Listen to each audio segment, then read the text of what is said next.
कृष्ण की वाणी। बच्चे, अगर कोई तुम्हारी आंसुओं की कीमत को नहीं समझ रहा ना, तो जाने दो उसे मेरे बच्चे।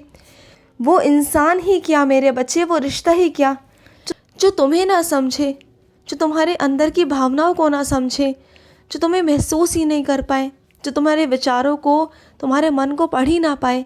क्या फ़ायदा मेरे बच्चे ऐसे रिश्तों का। जाने दो ऐसे रिश्तों को मेरे बच्चे। अगर वो जा रहे हैं तो जाने दो उसे, क्योंकि अगर वो तुम्हारे आंसुओं को नहीं समझ पा रहे ना, तो वो कभी नहीं समझ पाएंगे, कभी नहीं समझ पाएंगे। तो ऐसे इंसान के पीछे गिड़गिड़ाना, उनके पीछे भागना व्यर्थ ही है मेरे बच्चे। तो तुम मत भागो, बिल्कुल भी मत भागो। मैं तुम्हें एक ऐसा इंसान तुम्हारे जीवन में दूंगा ना, जो तुम्हारी कद्र भी करेगा, जो तुम्हें समझेगा भी, तुम्हारी आंखों में ना एक भी आंसू नहीं आने देगा।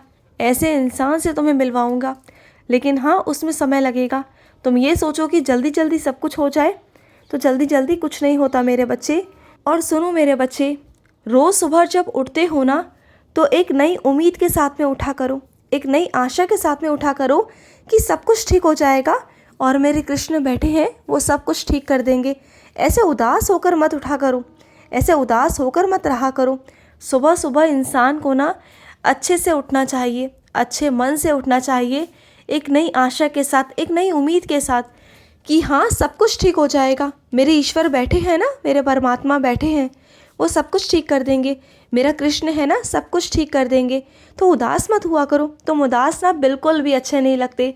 तुम्हारे चेहरे की जो मुस्कुराहट है ना, वो मुझे बहुत अच्छी लगती है। इसे कहीं गायब मत किया करो, इसे बरकरार रखा करो अपने चेहरे पर। तुम्हारे चेहरे पर ना ये मुस्कुराहट बहुत अच्छी लगती है। तुम जब मुरझा से जाते हो ना, चुप से हो जाते हो, तो मुझे भी अच्छा नहीं लगता। अरे तुम तो मेरे वो बगिया के छोटे से फूल हो, नन्हे मुन्ने से प्यारे से फूल हो, सुंदर से फूल हो, जो हर वक्त महकता हुआ चहकता हुआ ही अच्छा लगता है। जो उदास मुरझाया हुआ अच्छा नहीं लगता। और सुनो, तुम्हारे घर पर कुछ मेहमान आने वाले हैं, जो अचानक से आएंगे मेरे बच्चे। अचानक से मेहमान तुम्हारे घर में आएंगे, लेकिन तुम चौंकना मत। उन्हें मैं ही भेज रहा हूँ तुम्हारे घर पर। उनकी अच्छे से खातिरदारी करना। ये समझ लेना कि उन लोगों के बीच में, उन मेहमानों के बीच में तुम्हारा कृष्ण बैठा हुआ है मेरे बच्चे। और सुनो, किसी बात को ना ज़्यादा कुरेदो मत मेरे बच्चे। जो चीज़ मैं तुम्हारे सामने अभी नहीं लाना चाह रहा, उसे कुरेदना बंद कर दो। अभी के लिए शांत हो जाओ। जब तुम्हारे सामने लेकर आऊँगा ना, तो फिर लेकर आऊँगा। पर भरोसा रखो मुझ पर, विश्वास रखो मुझ पर कि सही वक्त आने दो, सही वक्त का इंतज़ार करो। सब कुछ तुम्हारे सामने आ जाएगा, सब कुछ। और कुछ चीज़ें ऐसी हो रही हैं तुम्हारे जीवन में, जहाँ तुम्हें लग रहा है कि इसका तोड़ नहीं, लेकिन ऐसा कुछ भी नहीं है जिसका तोड़ नहीं है मेरे बच्चे। हर एक चीज़ का तोड़ है।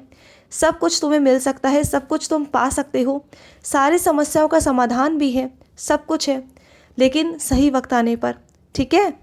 और सुनो, कहते हैं ना मेरे बच्चे, नकल के लिए भी ना अकल की ज़रूरत होती है। तो बस वही बात है मेरे बच्चे।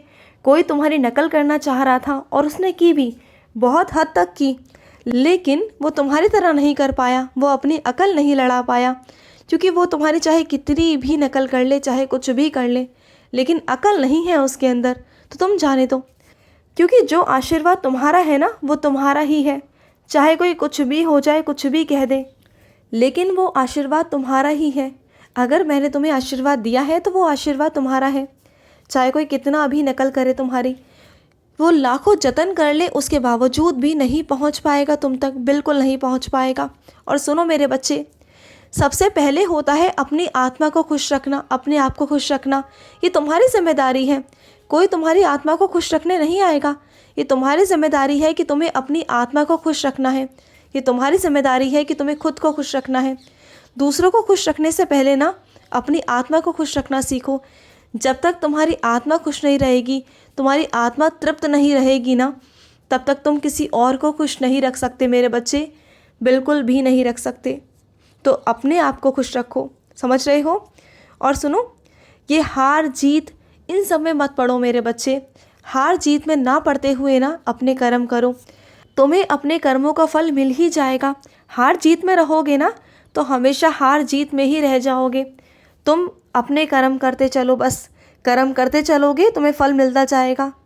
और यकीन मानो, मैं तुम्हारे साथ ही हूँ और हमेशा ही रहता हूँ मेरे बच्चे, बिल्कुल होता हूँ। और सुनो, चाहे कोई छोटी चीज़ हो चाहे कोई बड़ी चीज़ हो ना, हर किसी का मूल्य समझो।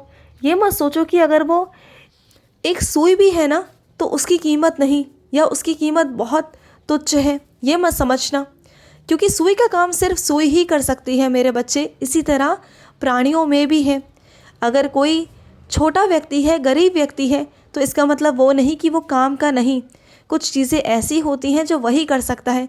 जो कला उसके हाथ में है वो शायद किसी और के हाथ में ना हो। तो किसी को तुच्छ समझने से पहले, नीचा समझने से पहले 10 बार सोच लेना कि मेरा बनाई हुई कोई भी चीज़ ना इस दुनिया में ख़राब नहीं हो सकती।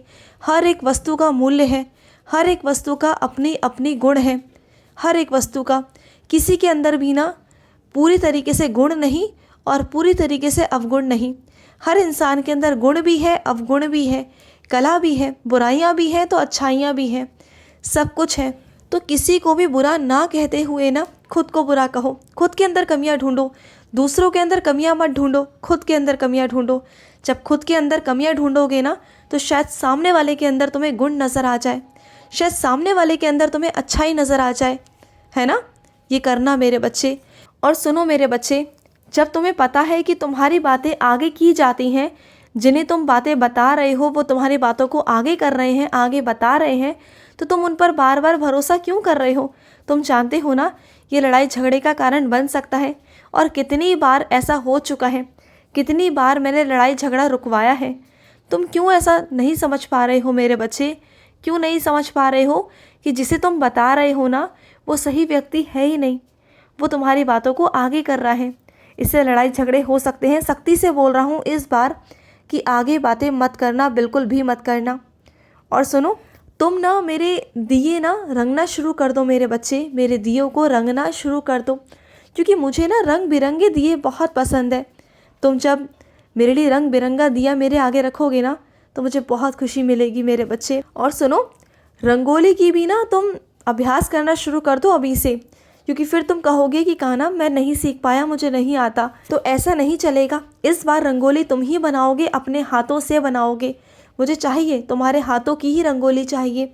इस बार मैं चाहता हूँ कि दिवाली पर तुम ही रंगोली बनाओगे ना। प्रयास करो मेरे बच्चे, प्रयास करो। और सुनो, करवा चौथ का व्रत आ रहा है मेरे बच्चे, बहुत जल्दी, है ना। तो तुम तैयारी कर लो उसकी, बिल्कुल तैयारी कर लो। अगर कोई तुमसे रूठा हुआ भी है ना तो वो मान जाएगा, बिल्कुल मान जाएगा। क्योंकि माँ की कृपा ऐसी रहती है ना कि माँ मना ही लेती है। लेकिन हाँ मेरे बच्चे, मन में ये कभी मत लाना कि व्रत ना रखूं। व्रत कभी छोड़ते नहीं मेरे बच्चे। व्रत तुम्हें रखना होगा, व्रत तो तुम्हें रखना होगा, क्योंकि व्रत तुम्हारा नहीं, सिर्फ तुम्हें नहीं जोड़ता, व्रत तुम्हें एक रिश्ते से जोड़ता है। तुम्हारी नाराज़गी, तुम्हारा गुस्सा एक अलग है, लेकिन जो रिश्ता परमात्मा की हजूरी में जुड़ा है ना वो परमात्मा का रिश्ता है, वो बहुत प्यारा रिश्ता है, उसे तुम यूं ही नहीं तोड़ सकते। तो ऐसा मत करना, बिल्कुल भी मत करना। बचकानी हरकतें बिल्कुल भी मत करना, किसी की बातों में बिल्कुल मत आना। तुम्हारे मन में जो हो वो करना। समझ रहे हो ना मेरी बातों को? तुम्हारे मन में क्या है ये मैं बहुत अच्छे से जानता हूँ मेरे बच्चे। और सुनो, मैं तुम्हें समझाना चाहता हूँ कि तुम मूर्खों की संगति में रहना बंद कर दो। जैसे मूर्खों की संगति में रहोगे ना तो बिल्कुल वैसे ही हो जाओगे, जो कि मैं बिल्कुल भी नहीं चाहता। ऐसे लोगों में उठो बैठो जो लोग काम की बातें करते हो, अच्छी बातें करते हो, अच्छी संगति हो मेरे बच्चे, वहाँ उठो बैठो ना।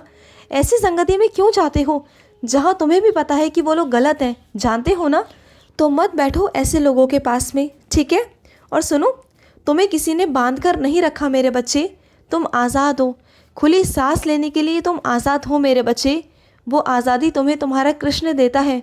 तुम खुलकर जियो, अपनी ज़िंदगी को जियो, जैसे जीना चाहते हो जियो। मैं हूँ तुम्हारे साथ, खुश रहो। आज का कृष्ण संदेश समाप्त हुआ। जय श्री कृष्ण।